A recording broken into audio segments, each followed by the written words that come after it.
Olá, eu sou Manuel Fernandes, diretor da Bytes. Nesta série de conversas, vamos discutir de que forma diferentes áreas do conhecimento, como filosofia, sociologia, neurociência, física e jornalismo, podem contribuir para o melhor gerenciamento de crises corporativas.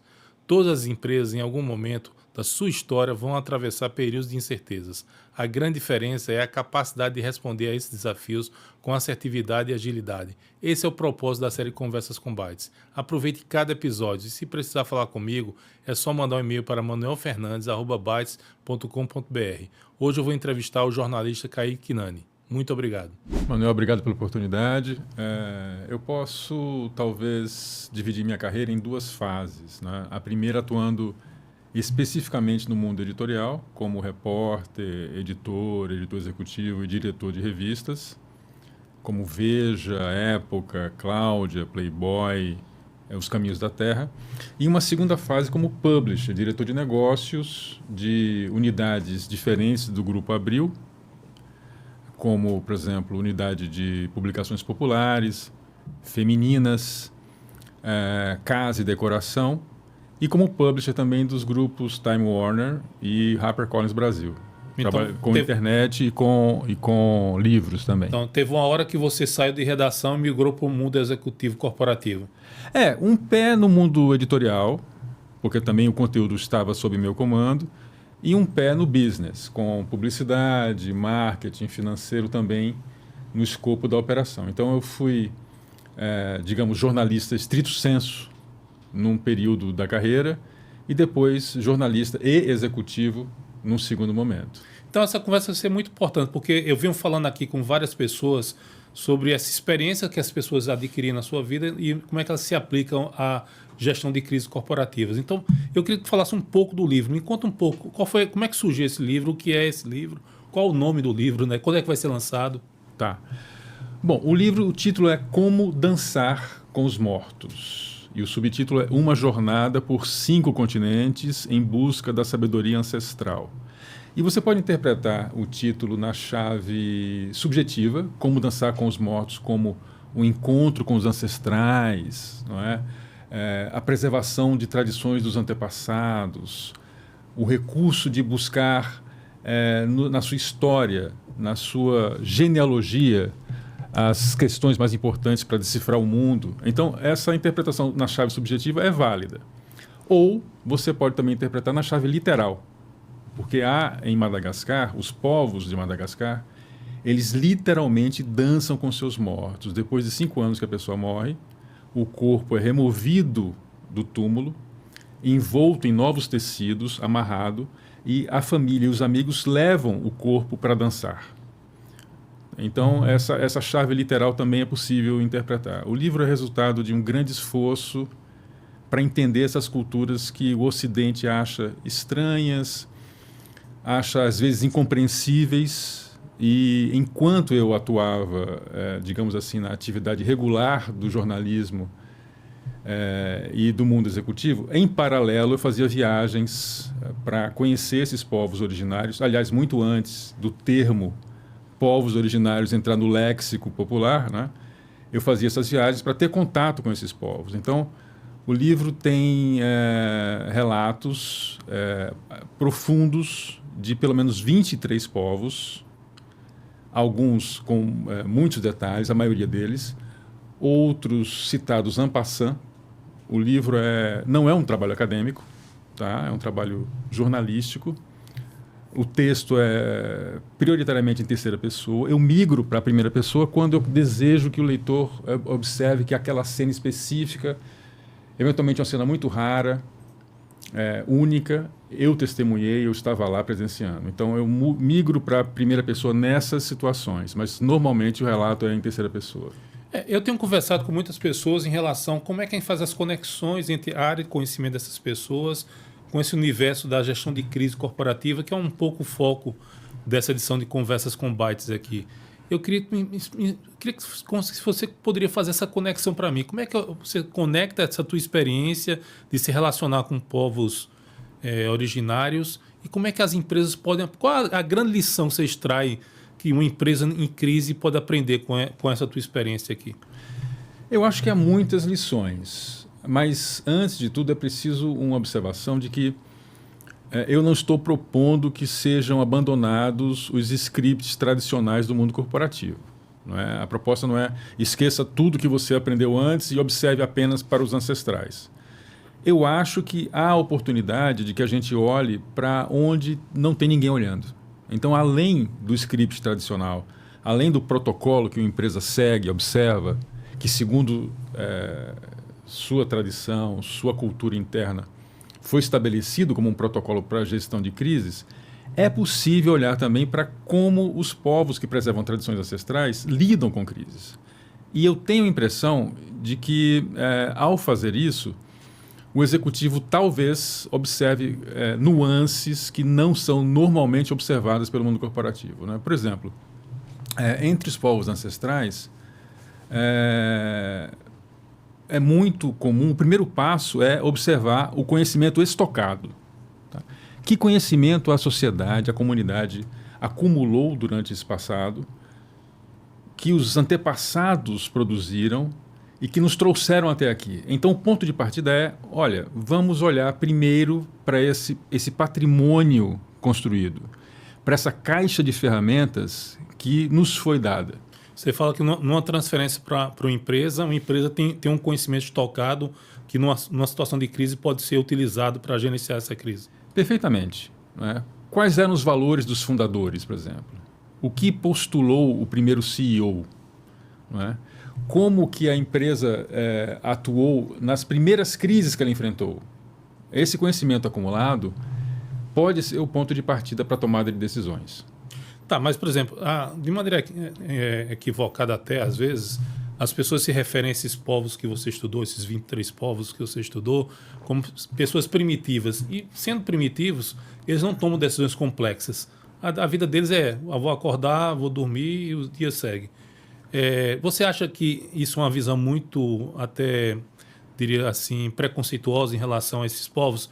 Dizer, esses caras não tomam decisões complexas. Como é que eu posso comparar o que eles vivem com a realidade de uma empresa de fatura milhões, bilhões?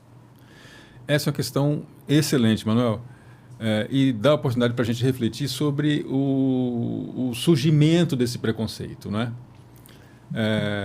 O Ocidente tratou de estabelecer que civilizações são baseadas na construção de ideias que são possíveis de serem escritas. Então, civilizações que usam a escrita seriam, por essa visão, avançadas, e civilizações orais, de tradição oral, seriam selvagens ou bárbaras. Né? Isso desde Platão, Aristóteles, que consideravam que a escrita, com a possibilidade de registrar a história, a filosofia, é a chave para a racionalidade. O que significa isso? Que civilizações que não usam escrita, na verdade, nem poderiam ser classificadas de civilizações e que seriam inferiores, né? Porque não seriam racionais nessa chave de significados. Né? Isso avançou bastante nos séculos XVII e XVIII. O próprio Rousseau, já na virada do XVIII para o XIX, estabeleceu que povos primitivos deveriam ser tutelados. O Rousseau é Jean-Jacques Rousseau. Ele defendeu que povos que não tinham escrita deveriam ser conduzidos como crianças são conduzidas num processo de educação, não é? Só no século XX, antropólogos como Franz Boas e Claude Lévi-Strauss, eles vão defender que sistemas orais de significado são tão complexos, tão significativos, tão relevantes quanto os sistemas escritos. Só aí que se dá a virada, não é? Porque sociedades de tradição oral também produziram cultura, conhecimento, astronomia, técnicas agrícolas muito sofisticadas e passam essas técnicas por meio da tradição oral, por meio da memória coletiva. Então, a memória coletiva passou a ser considerada tão relevante quanto o conhecimento das tradições letradas. Então, essas pessoas estão submetidas a decisões complexas no seu dia a dia? Permanentemente. A começar pela preservação do território. Né? Então, o território esteve sempre ameaçado e, sem um Estado para defendê-lo, essas pessoas tiveram que organizar-se para defender o seu território, né? Conflitos internos acontecem também. A gente não está dizendo que essas civilizações, e eu chamo de civilizações porque elas têm um conjunto de mitos, costumes, tradições tão únicos, tão sofisticados quanto os nossos. Então, por exemplo, o que a gente pode aprender com os Cuego? Os Cuego, eles vivem na Etiópia, no sul da Etiópia, no Vale do Omo, perto da fronteira com o Sudão. Eles são 3.600 indivíduos que já foram escravizados no passado. Hoje eles temem que a população seja reduzida e, portanto, sua descendência genética, inclusive, seja ameaçada. O que eles fazem? Antes que os homens partam para a caçada armados, eles se reúnem, resolvem as diferenças, se for o caso, brigam, e quando estão pacificados, eles vão caçar. Por qual razão? Porque não é prudente estar armado numa floresta escura, tendo um adversário seu logo adiante, para qual você possa eventualmente ser tentado a disparar sua arma contra ele. Quer dizer, é uma espécie de centralismo democrático que os comunistas usaram lá no início do século XX, lá quando decidiam as coisas. Primeiro a gente se resolve entre a gente, toma decisões, mas quando tomar decisão vamos todos juntos. Não tem essa discussão de separação, né? Precisamente. Com os Dogon vivem no Mali, na fronteira do Mali com Burkina Faso, numa região que se chama Falésia de Bandiagara. Os Dogon, eles têm um ambiente no qual eles discutem as questões complexas. É como se fosse um paiol baixinho, com 4 vigas de madeira, um teto de palha e pedra, o pé direito muito baixo. Eles entram curvados. Por qual razão eles discutem as questões complexas nesse ambiente? Para que ninguém se levante, ninguém se erga. E se alguém eventualmente se erguer para falar mais alto, para ter pose de autoridade, o sujeito bate com a cabeça nas pedras aqui em cima e lembra que, olha, é para manter a calma, manter a amistosidade, discutir com cordialidade, sem exaltação. Deveríamos trazer isso hoje para o Brasil, né? Colocar todo mundo nesse paiol e vamos conversar, né? Sensacional. Então é uma outra lição, né? Olha, jamais se exaltar, não é? Os Amazi do oásis de Siwa. O oásis de Siwa fica no Saara, no Egito, a 80 quilômetros da fronteira com a Líbia, ali no meio do Saara, um ambiente super árido. Os Amazi, por uma série de circunstâncias, se converteram ao Islã. O Islã avançou bastante ali no norte da África, né? E eles aderiram à fé muçulmana. No entanto, eles preservaram um costume absolutamente impensável para o islamismo, que é o casamento entre homens, casamento formal, inclusive com contrato. E eles mantiveram isso na surdina, digamos assim. Então, acho que com os Amazi a gente pode aprender que, eventualmente, pode ser inteligente esconder o jogo. Nem tudo é para ser mostrado, nem tudo é para ser exposto às claras. Quer dizer, uma gestão de crise não é uma gestão que você tem que falar tudo que tem que ser falado sempre, né? Você tem que também considerar que alguns assuntos você tem que não mentir, porque mentir nunca é bom, mas dissimular e até usar um pouco de sofismo para poder organizar isso. Mas, por exemplo, você falou aqui, desde que a gente começou essa bela conversa, você falou que tem alguns aprendizados, né, que a gente podia ter nas empresas. Primeiro, ouvir quem tem mais experiência, ou esse conhecimento estocado, pacificar internamente antes de ir para a caça, né, antes de enfrentar uma crise à opinião pública. Então, você tem que ter uma pacificação interna. E você apontaria um terceiro ponto, por exemplo, que você acha importante, do tipo...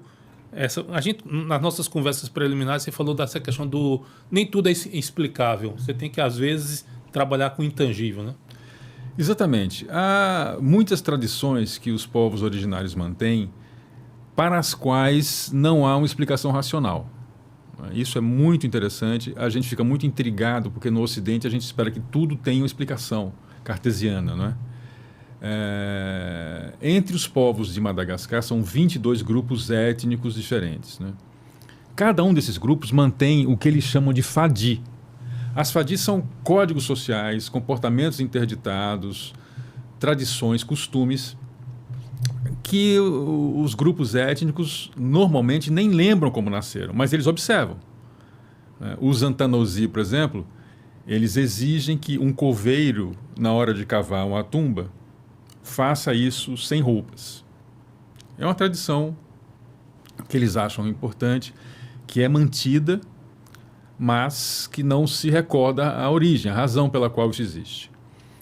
Os Antacarana, eles esperam, isso é esperado, não é um comportamento crítico, que as mulheres solteiras cobrem por sexo. E elas não são, por isso, consideradas prostitutas, garotas de programa ou de má reputação. É uma questão social, é um código social e é tradição entre eles. Também a origem, há uma série de especulações, mas quando você pergunta para um Antacarana, para um líder Antacarana, olha, como surgiu isso, ele não sabe, mas a tradição é mantida. Então, aí a minha grande questão, como é que você combina a tradição, que é importante, como você está colocando para a gente, a experiência, o conhecimento acumulado, com a necessidade de inovar num processo de crise? Por exemplo, eu me pergunto, na tua experiência como executivo, você deve ter vivido crise de toda magnitude, pequena, média, grande. Diante do aprendizado que você teve com esse livro, o que é que você faria diferente? O que é que você teria feito diferente como executivo numa gestão de crise a partir desse aprendizado de hoje? Eu teria buscado mais a sabedoria daqueles que me antecederam. Eu teria ouvido mais aqueles que geriram a empresa antes de mim, mesmo se eles estivessem fora da empresa. Eu acho que é um aprendizado importante que eu eventualmente poderia rever se tivesse a experiência que eu tenho hoje naquela ocasião, né? Mas como colocar isso em prática hoje? Você é um CEO de uma empresa hoje, como é que você vai ouvir o CEO que acabou de sair? Ou você acha que esse conhecimento acumulado está tão distribuído dentro da corporação que você pode organizar isso de novo? É possível buscar entre por exemplo, funcionários aposentados, se aquele fundador, se o primeiro CEO deixou documentos escritos, restaurar a história da comunidade corporativa, né? Transpondo o conceito de comunidade tradicional para a comunidade corporativa. Eu acho que é perfeitamente possível. Você percebe nesses povos que você visitou em loco, todos eles, imagino. Foram todos. Você percebe que há princípios de aristocracia nesses povos, do tipo, considerando que a aristocracia é o governo dos melhores, onde as lideranças eram aqueles que eram considerados os melhores pelos seus pares e colocavam essas pessoas numa situação de colocar para liderar a reação ou mesmo a gestão de uma grande crise. Eu falo isso porque, em tese, um comitê de crise, né, ele é um comitê daqueles que são os melhores, no sentido, não no mérito da questão, mas aqueles que são os melhores nas suas áreas para tomar as decisões mais adequadas para a sua comunidade. Você percebe esse ranço aristocrático nesses grupos? Outra excelente questão, Manuel. São sociedades, sim, aristocráticas, não é? Os líderes que estão gerenciando as comunidades, eles não são eleitos, eles são escolhidos entre os anciãos normalmente, não é? Mas há algumas comunidades que criaram um próprio sistema de escolha daqueles que serão os aristocratas. Os Batua são popularmente conhecidos como pigmeus. Os Batua de Uganda, eles estabeleceram que a liderança da comunidade tem que ser exercida pelos jovens, não pelos anciãos. É curioso, porque normalmente nos grupos étnicos que preservam tradições ancestrais, essa liderança é exercida pelos anciãos. Mas os Batua falaram o seguinte, olha, vamos deixar que os jovens conduzam. Por qual razão? Porque eles têm contato com o ocidente urbano, eles têm mais contato com as cidades em torno de onde está o nosso território, então eles estariam mais aptos para tomar decisões porque, de certo modo, o que acontece no mundo urbano ocidental nos influencia. Muito bem. Então, esse grupo de jovens é o grupo aristocrático, eleito, escolhido, para conduzir a comunidade. No entanto, esse grupo continua ouvindo o Conselho de Anciãos. Existe essa aristocracia que vai ao Conselho buscar recomendações, orientações, para aí tomar suas decisões. E aí tem um ponto importante, me permita fazer um parênteses, que normalmente a gente acredita que essas sociedades vivem em seus territórios sem cama king size e sem lençóis de 1000 fios egípcios. Sem internet. Sem internet, muitas vezes, por uma contingência. Olha, estão lá, gostariam de ter uma vida melhor, gostariam de ter um plano de saúde que inclua o Einstein e o Sírio-Libanês, gostariam de ter iFood e o Waze e outros confortos cotidianos. Essa é muitas vezes a nossa ideia. No entanto, a extrema maioria desses grupos vive na sua comunidade, tem contato com uma cidade próxima, para onde vai levar seu artesanato, seu sorgo, sua cerveja artesanal, seu queijo, seu leite, faz comércio ali, compra remédio eventualmente, mas prefere voltar para a sua comunidade. Muitos deles poderiam, por exemplo, arrumar emprego como funcionário de uma fazenda, no comércio, mas eles preferem voltar para a sua comunidade para ali manter suas tradições. Eles realmente acreditam que aquele modo de vida é um modo de vida melhor, mais saudável, mais inteligente, mais sábio, mais próximo da natureza e dos seus ancestrais. É uma opção. As pessoas fazem uma opção como em tese as pessoas dentro do mundo ocidental deveriam fazer suas próprias opções, né? Mas, Kaique, eu queria ver um ponto que você colocou aqui, dessa coisa da aristocracia como o governo dos melhores, daqueles que conseguem liderar as suas comunidades. Então, a gestão de crise não é um ato democrático, é um ato aristocrático, no sentido de nem todo mundo precisa ser ouvido para tudo, né? Perfeitamente. Nem todos precisam ser ouvidos acerca de todas as questões. Isso é consenso. Isso não se discute nas sociedades tradicionais. Não é? Nesses grupos, o modelo aristocrático continua prevalecendo, funciona no dia a dia e os conflitos são apaziguados a partir desse modelo. Tá, aí eu faço uma pergunta para você. Você falou que essas comunidades com que você se relacionou, muitas fizeram a opção mesmo de viver a vida que vivem, da forma que vivem. E aí, o que diferencia essas comunidades daquelas que pereceram, que não conseguiram chegar até os tempos atuais? Quais seriam os pontos que você colocaria como fundamentais para essas comunidades existirem até hoje? Excelente questão. Sociedades como, por exemplo, da Ilha de Páscoa, não é? Se extinguiram. Vários grupos originários desapareceram, não é?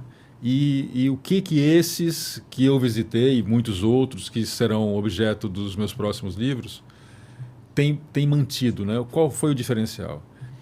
Resiliência, seguramente a primeira característica, né? Resiliência, você fala adaptação. Capacidade de adaptação. Né? E essa capacidade muitas vezes implica em assimilação cultural, não de forma a desconfigurar a sua cultura, mas apropriando-se de determinados elementos de culturas externas. Esse é um movimento importante. Né? Por exemplo, muitos dos povos da Etiópia absorveram costumes do judaísmo. No século VI a.C., quando o primeiro templo de Israel é destruído, parte dos judeus migra, tem uma diáspora judaica, né? Parte migra para a Arábia do Sul e uma parte dessa população que migrou para a Arábia do Sul atravessa o Mar Vermelho e vai para a Etiópia. O que acontece? Muitas das tribos etíopes passam a assimilar costumes judaicos, como preservar o sábado, usar recipientes distintos para carne e para laticínios, não comer alguns tipos de frutos do mar e carne de porco, enfim. Essa assimilação cultural, essa capacidade de assimilar características e culturas, elementos culturais de outras tradições, também faz parte do cotidiano dessas culturas. Elas não são herméticas. A gente imagina, olha, são culturas 100% herméticas. Não é verdade. Quer dizer, uma empresa que vai para uma crise com uma visão hermética do mundo, a chance de ter problemas é muito séria.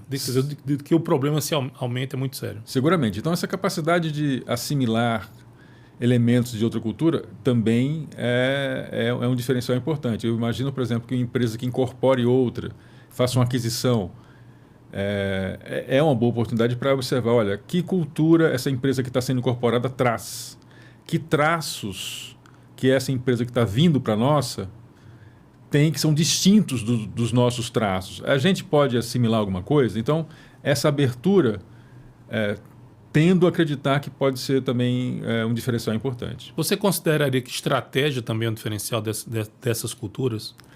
Seguramente. E essa estratégia, às vezes, implica, inclusive, em, eventualmente, se esconder, baixar a bola, fingir que está invisível. Não é? Muitos desses grupos, quando perseguidos, o que eles fizeram? Eles simplesmente, quando observaram que ia ao combate com grupos armados de maneira mais poderosa, seria um risco muito grande, eles se esconderam. Os Dogon, eles foram originalmente da região do Mali, mas mais para o norte, perto do Senegal, e um guerreiro muçulmano foi tentando conquistar todo aquele território. Eles saíram do território original e se esconderam na falésia de Bandiagara, em meio a montanhas muito áridas, numa região que não é uma região muito agradável, é uma região hostil. E ali eles se mantiveram escondidos no topo das montanhas para observar do topo a eventual aproximação de guerreiros muçulmanos. Então eles se mantiveram escondidos durante uma boa parte da sua história, buscando preservação. Então, esconder-se, às vezes, pode ser uma estratégia também interessante. E outra coisa que você não comentou comigo recentemente é fazer alianças com diferentes, né? Às vezes, numa crise, você sozinho não se sustenta, você precisa se aliar com aqueles que são diferentes de você. Né? Exatamente. A Kontsu, esse grupo é do Vale do Omerê, da Amazônia brasileira. É um grupo que é festivo, é um pequeno grupo indígena, um grupo étnico, está entre os menores do Brasil. E é um grupo muito alegre, que, apesar das adversidades, canta, dança. Tem uma cultura muito diferente dos canoê, que são mais melancólicos, mais reflexivos, mais cartesianos. São grupos de culturas muito distintas. No entanto, uma vez perseguidos pelos madeireiros e garimpeiros ilegais na Amazônia, eles se uniram e quase que formaram uma cultura mista que possibilitou a convivência entre os dois grupos. Mas são etnias muito diferentes que, nessa circunstância, eles se aliaram. Agora, por exemplo, então, a gente percebe, né, pelo que você está falando, que a vida desses povos primitivos, originários, não é uma vida fácil. A crise é uma constante na vida deles, né?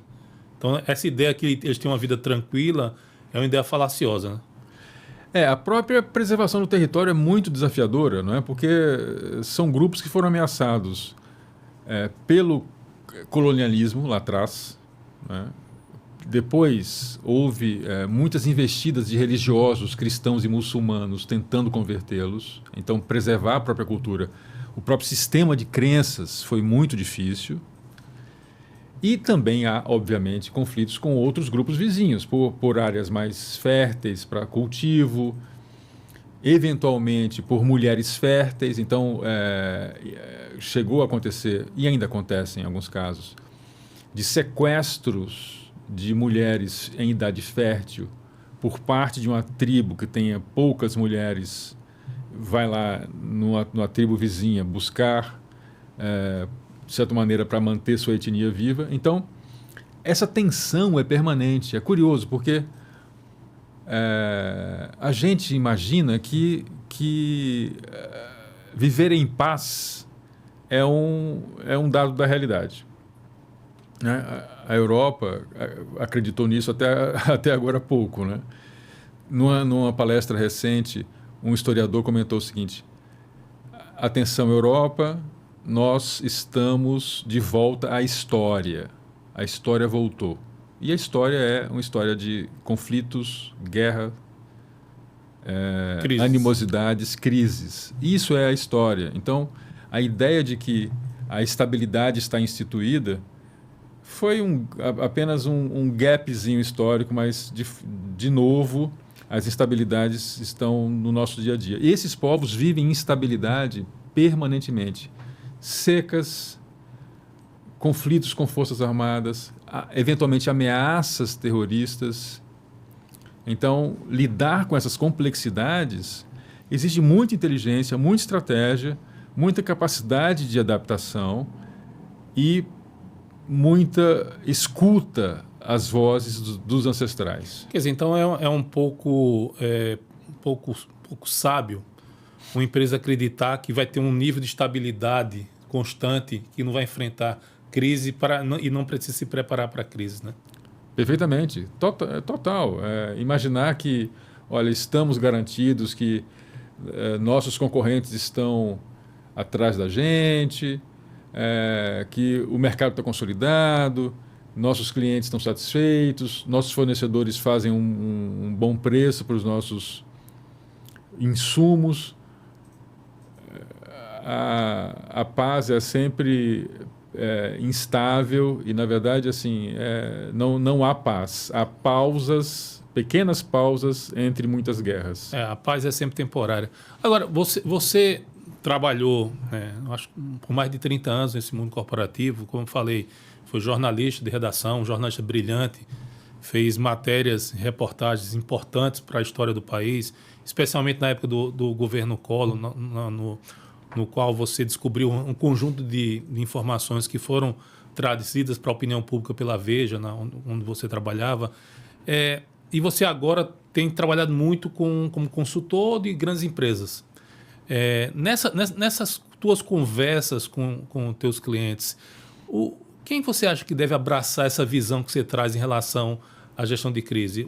É o CEO que deve abraçar isso e de maneira top-down, mandar todo mundo seguir o mesmo princípio, ou você acha que a gente tem que criar algum tipo de comunidade dentro da empresa para fazer isso? Eu tenho me relacionado basicamente com o C-Level, né? Então eu acho que a diretoria e o conselho de administração devem estar atentos a essas proposições e adicionar no seu cardápio de variáveis de análises esse fator conhecimento ancestral. Eu acho que pode ser um diferencial muito importante e seguramente você vai passar a olhar para lugares que a sua concorrência não está olhando. Não estou desmerecendo o conhecimento corporativo consolidado. Os livros dos chamados gurus corporativos, eles têm seus méritos, tem pessoas especializadíssimas em gestão de crise, devem ser ouvidas, devem continuar sendo ouvidas. Mas a minha proposição é, olha, se você adicionar esse fator no seu escopo analítico, você certamente vai ganhar mais nuances de análise, você vai ter capacidade de olhar para onde pouca gente está olhando. Então, mas isso que eu me pergunto, a gente falou aqui, nós falamos aqui sobre estruturas aristocráticas desses povos, mas no final do dia, alguém toma uma decisão. Há também hierarquia nesses povos, algum líder que diz, ouvi todo mundo aqui, está tudo certo, peguei todas as vertentes, peguei todas as visões, agora a decisão que eu vou seguir é esta aqui. Sempre. Tem um líder que decide. Tem um líder que sempre decide, né?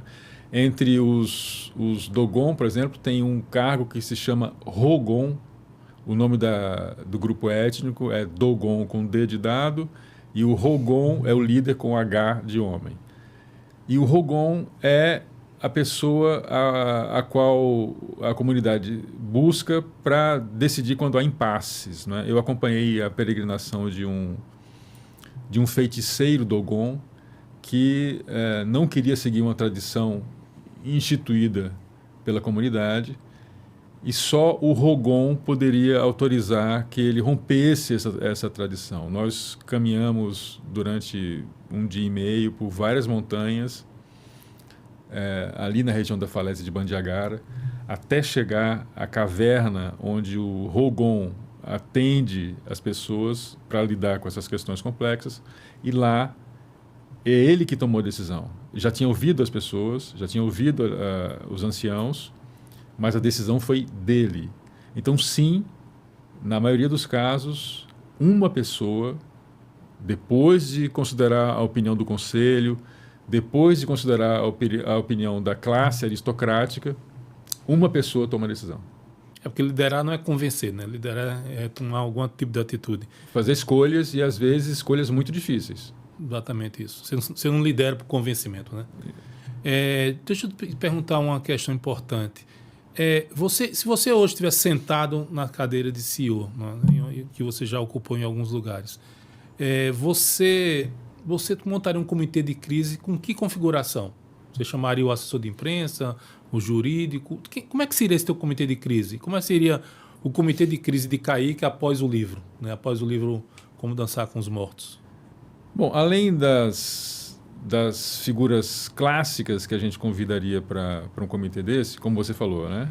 O diretor de relações institucionais, o assessor de imprensa, o diretor jurídico.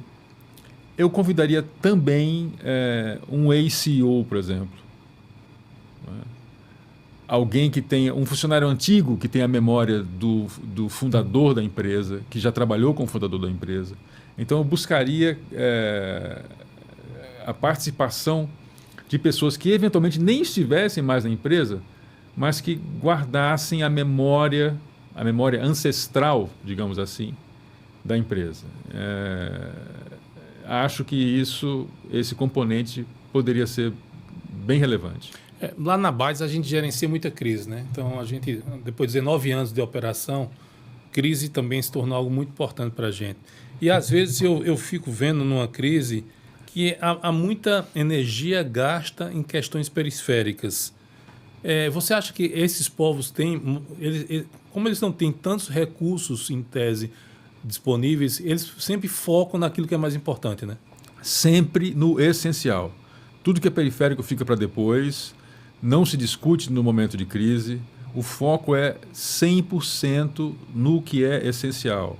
Então, o que é periférico, olha, depois a gente vê, não é para agora, não é esse momento. Então, esqueçamos o que é periférico, oportunamente, em épocas mais tranquilas, cuidaremos disso, o foco é no essencial. Então, como é que hoje, nesse mundo tão confuso que a gente vive, com tantos sinais que são emitidos, com tantas informações que chegam, como é que um executivo pode se concentrar só no essencial numa crise? Que disciplina ele precisa ter? Por exemplo, eu vou tomar decisão a partir desta variável e é aqui que eu vou seguir.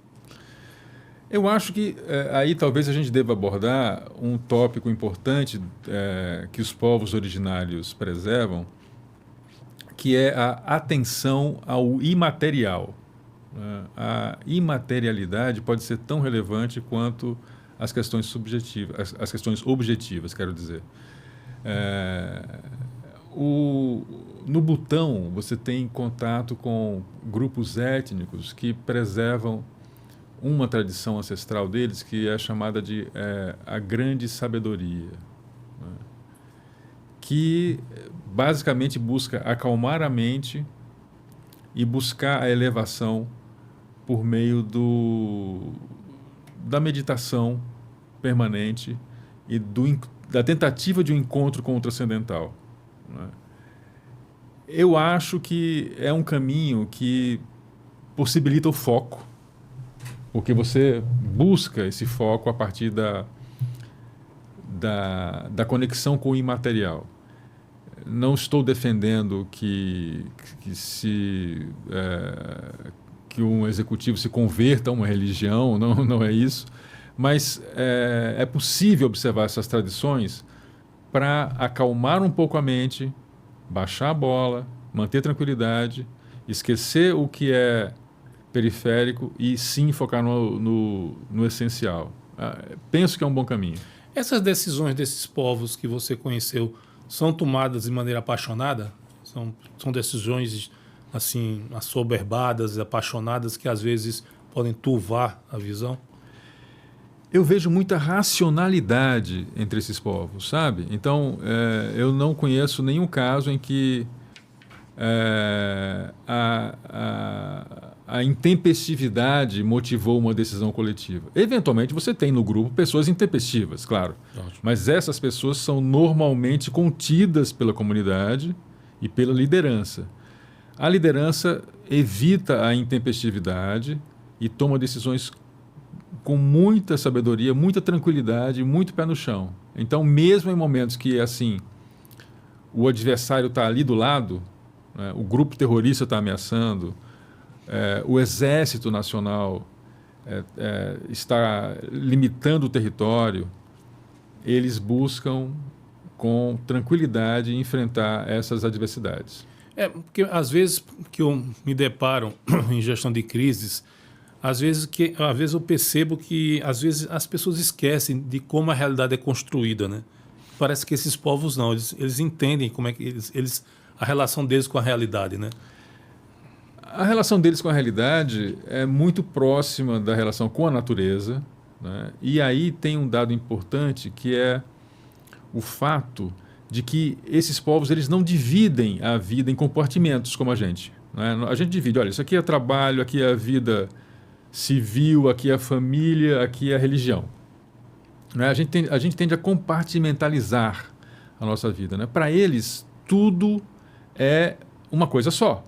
Então, inclusive, assim, o conceito de mitologia a gente aplica para eles, mas para que a gente possa entendê-los do que propriamente que esses povos utilizem. Porque eles não falam assim, olha, a minha mitologia é assim. Não, para eles é a vida. Não há... Só existe uma vida, não existe a vida na empresa, a vida em casa, a vida... É uma vida. Tudo para eles é a vida cotidiana. Então, na hora que eu planto minha mandioca com os ramos voltados para o leste, eu estou honrando meu Deus, Zanahari, lembrando aqui o Deus de Madagascar. Na hora que eu faço a minha casa com a face oeste, eu estou também honrando a deusa que cuida da casa. Então, a vida é impregnada de rituais. Você chega nessas comunidades, você não precisa marcar para ver um ritual específico. Você chega e acaba vendo casualmente um ritual. São sociedades extremamente ritualizadas e esses ritos, o tempo todo, relembram quem eles são, de onde eles vieram e o que seus ancestrais e antepassados deixaram para eles.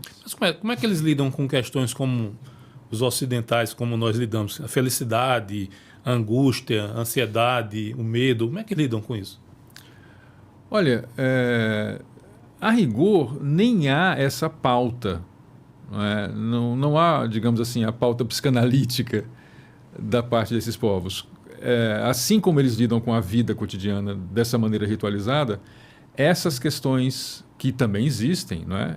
Enfim, tem pessoas que enfrentam situações dramáticas, né? Mas a mais dramática, que é a perda de entes queridos, eles acreditam que os entes queridos continuam entre a gente. Tanto é que para vários desses povos não há a palavra espírito.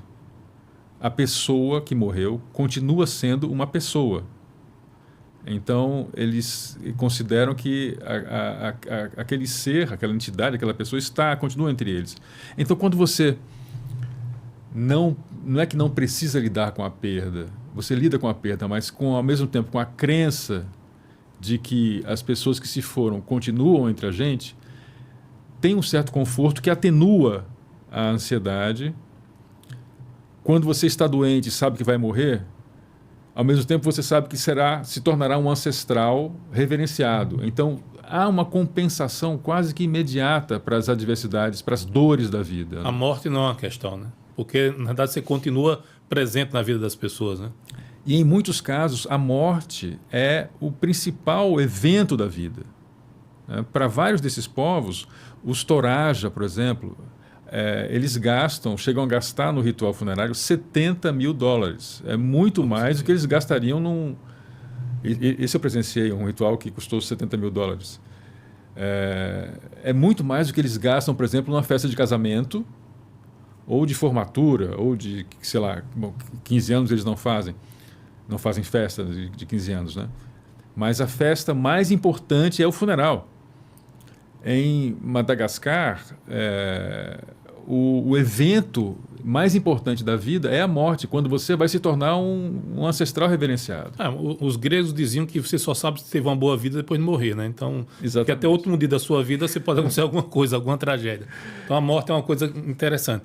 Mas eu queria usar uma frase tua aqui que você me colocou, que eu acho que pode ser importante para essa questão que a gente está discutindo aqui sobre crises corporativas, que você me disse nas nossas conversas preliminares que os homens se desconectaram dos alicerces da natureza humana. Além de ser muito meio etéreo, o que é que essa frase quer dizer? Quando você fala assim, os homens se desconectaram dos alicerces da natureza humana, isso significa o quê? O Ocidente criou um script do que é uma vida boa, não é? Ganhar dinheiro, ter estabilidade no trabalho, ter um bom casamento. Bom, tudo isso é verdade.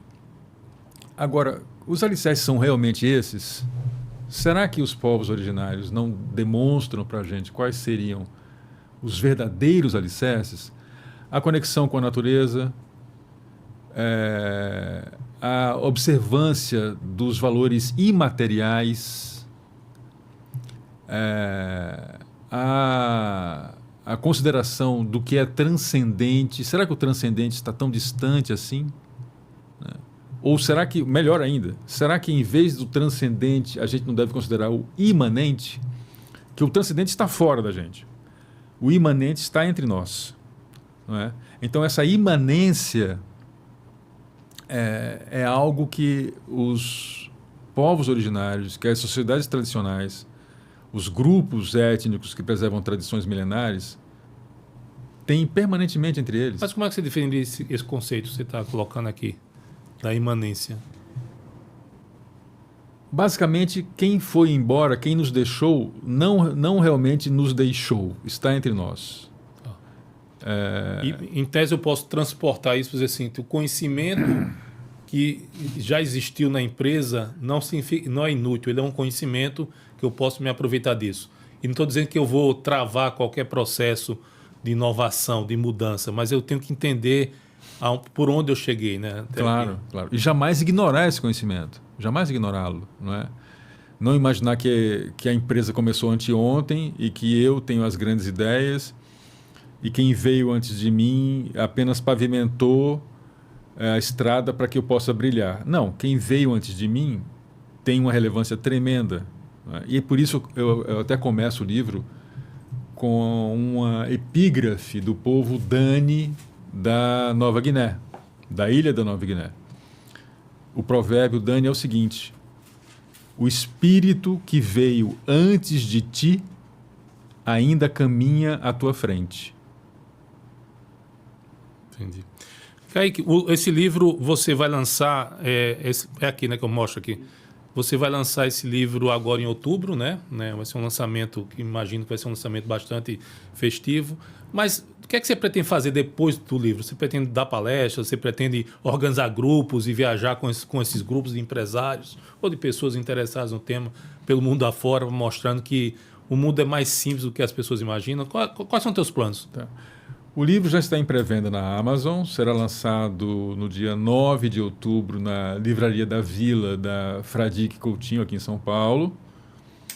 E sim, meu plano é dar palestras sobre o conteúdo do livro, tanto para grupos de empresas quanto para grupos de estudos, caso as pessoas se interessem por viagens, eventualmente, né? Ou especificamente sobre algum povo. O livro tem 11 capítulos, além do epílogo, ele pode ser lido em qualquer ordem.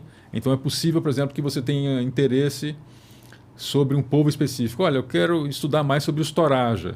Então é possível customizar um grupo para estudar especificamente os Toraja. Estou dando um exemplo.